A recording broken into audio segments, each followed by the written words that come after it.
All right. Now, speaking of Dangote, somebody brought up his name in a podcast, and then somebody responded to that claim by Cosmas Maduka. So Cosmas Maduka is the CEO of Coscharis Motors, and he said this. I'm going to play the video, you're going to listen to it, and then I'll read to you what Gimba Kakanda wrote about it. He couldn't have said it better than I would have, to be honest, so I think it's just better for me to read his own rebuttal rather than speak on it. So take a listen to Cosmas Maduka and what he has to say about business in Nigeria and what he thinks is happening to Igbo people, because again, all of us, we have to keep listening to this ridiculousness. But it's important to listen, because we also have to guard ourselves and guard our hearts so that we don't become victims of people's odd narratives. Take a listen to this. You don't need to go too far away. If you recall, if you follow the news clearly, I think 1985 or 88, by Concord newspaper, I was voted as #1 businessman by Concord. Dangote was #2. Compare my wealth with Dangote today. Dangote can write one check and buy everything I have, and I'm not anywhere. There are privileges that people enjoy. Import license. Favours Otedola at a time had to import only himself had license to bring diesel into this country. Nobody create monopoly for you that you cannot become a multi-billionaire. I don't want to begin to mention them. So let's not get into that. There are things we do. What we are looking for as an Igbo people, we are not asking you give us special favor. We are asking you give us a level playing field. Yes. If we succeed, we succeed. If we don't succeed, we don't succeed. We are not asking any preferential treatment. Put us on the field. Let's go and play ball. If I am the best player, take me. Don't tell me that I must bring somebody from Sokoto, I must bring somebody from Ijebu, I must bring somebody from Anambra. Then if somebody did something wrong, if you punish somebody from Sokoto, you must punish another 2 people from Anambra. This federal character is the problem. Create a level playing field so that the best of us could come out. Am I saying there's no good people there are many first-class brain in the northern part of Nigeria and in other part of this country who will excel. But until we have a country that is based on equity and best brain, we will never make any progress as a nation. It's not about preference of where you come from. I'm not asking for any preferential treatment. What I need is a level playing field. What do you think happened to Rebuttal?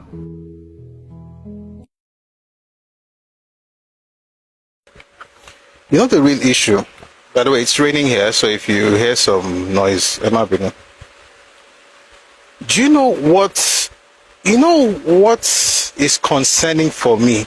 I don't really care about what these adults, these elders are saying, to be honest. Let me not say it that way. I don't really care about what they are thinking. I care about the impact of the things they say. So in reality, I'm actually more concerned for the young Igbo people who hear this kind of narrative. It's always, they did this to me.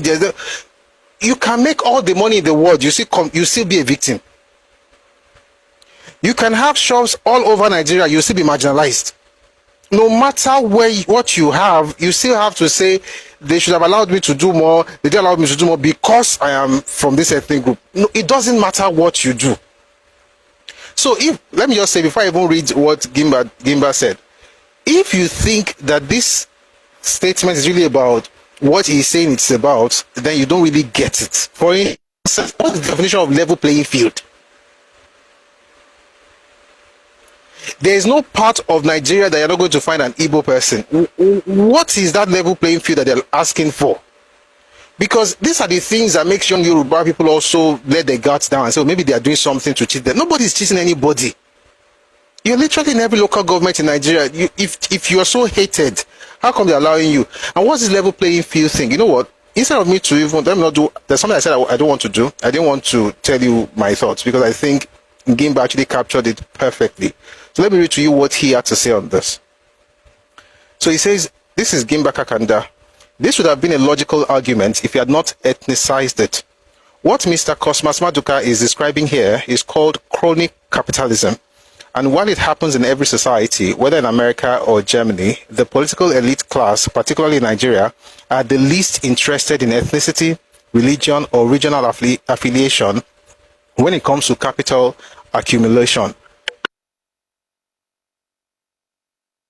Sorry about that. Let me take that bit again. So it says, while it happens in every society, whether in America or Germany, the political elite class, particularly in Nigeria, are the least interested in ethnicity, religion, or regional affiliation when it comes to capital accumulation. The irony here is the Coscharis boss himself, talking about the man who just spoke, was also accused of being favored by the government during the All African Games, or simply Koja, in 2003, when other automobile companies, especially indigenous plants like Peugeot Automobiles of Nigeria, PAN, accused the government of creating a captive market for Coscharis, who was the sole authorized dealer of BMW, for the supply of BMW vehicles to the tournament. It was a raging debate in the 2000s. At that time, there was level playing field. So the claim that the Igbo-owned businesses are sidelined or systematically targeted by government policies is outright false. That's not how crony capitalism operates. Let's look at our aviation sector, for instance. The most favored airline operator today, Air Peace, is owned by an Igbo man, Onyema. Air Peace was granted priority designation on several international routes through diplomatic interventions by Nigeria, and often as the sole Nigerian airline. When in 2021, the UAE restricted Air Peace to one slot, Nigeria retaliated by cutting Emirates flights until Air Peace was granted fair access.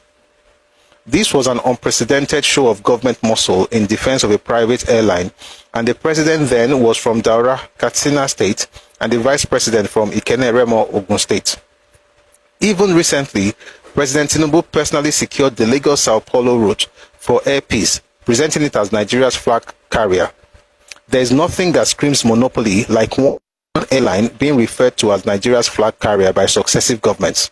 But nobody has raised eyebrows, and it is not because the airline has been without disappointments. They've disappointed, but again, it's business, it happens, right? Well, that's what we think, like it's a business, they'll fix up, they'll get better. But no, that's not, for them, that's merit. After evacuating Nigerians from xenophobic attacks in South Africa in 2019, the House of Representatives honored Onyema, urged the president to confer a national award on him, and lawmakers even pledged to give Air Peace first consideration when flying on official assignment. Now, here's what preferential treatment looks like through Mr. Maduka's lens, and he would have addressed it if we were being honest. In 2019, our Accident Investigation Bureau accused Air Peace of repeatedly failing to report serious safety incidents as required by law. They revealed that after a hard landing incident earlier that year, Air Peace did not notify the Bureau for 3 weeks. The Bureau only learned of it from a passenger report. The investigators found the aircraft had suffered structural damage, yet the airline had not filed timely reports and even erased a cockpit voice recorder in one case. Not all airlines were that lucky. Asman, which is owned by a Hausa man, was forced to shut down over aircraft's maintenance failures.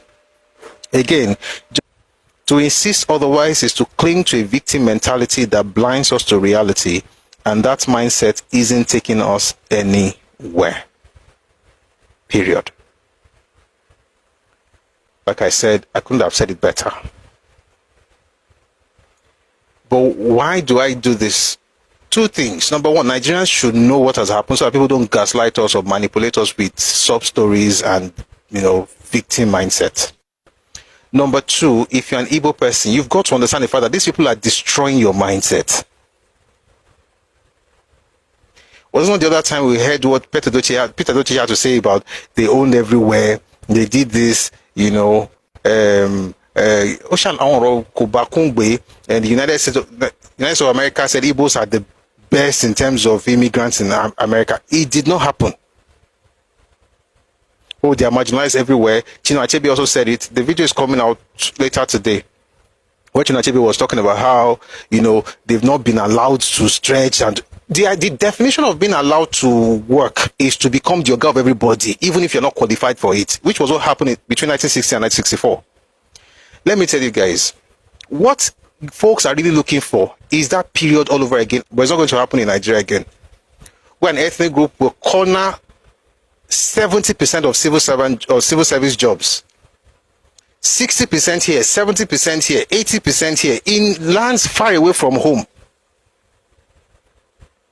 These old tears about they're not allowing us own things, it started after 1966. Actually, it started in 64, but it died down between January and July of 66. Then it went up again after the fight and the massacres in the north. Then, by the time everybody came back to Nigeria in 1970, they were thinking they were going to just do everything they've been doing, just take over everything. Since 1970 to 2025, the tears have not stopped. With all due respect, no insults meant, but if you are crying over that thing, you will cry forever. We are tired, right? You're growing up as a young person, you can't even have conversations with the person without the person showing victimhood, making you feel as if you have done something wrong. When they say level playing field, what he's saying is that let me be the person. Let us be the ones who dominate. That's the definition of level playing field. That's not level playing field. There's nothing as level playing field as what we have right now. As a matter of fact, I think in some instances, like in this case of Air Peace, I think it actually favors Onyema more than any other airline in this country. Do I have a problem with that? No. O jeloni, o PNI, o work beni. So for every Dangote that is dominating the refinery and the cement sector, because the interviewer just asked the question, what happened to Rebuttal? People will go and be importing cement. Let me not even go there. The point is, the person, you can say, oh, this person is dominating cement. Now, I'm not going to hold brief for Aliko Dangote. I'm not on his payroll. But do you know that Dangote has been forced out of some businesses in this same country? Where is Dansa? DANSA. His water company, where is it? Where is his juice company? Where is Dangote noodles? He was forced out. He couldn't play in those fields. He got out of there. There's nothing like Dangote. Those things are gone. I don't know the last time I heard of Dangote spaghetti. What's the law? Did you see him crying? Did you see him crying? He had a bank. Thank you, Olu. His tomato paste. What that one had problem in Kano. See, I don't like. We have to be very careful of these words that we throw all around. Monopoly, monopoly, monopoly. For instance, we're talking about fuel now. People are saying monopoly. Dangote, they are giving too much power. You don't even have anything. Let him do it. You have no fear. You have somebody who is refining for you, and you're shouting monopoly. Oh, okay. Let's remove his monopoly. What are you going to do next? We use all these words that we hear from abroad as though we have the same reality. You will suffer. Rubbish. The point is, Dangote has been forced out of certain businesses in this same country. When he closed those companies, when he closed those factories, nobody said, let's look for something to do for him. Again, I'm not holding brief for him. His business.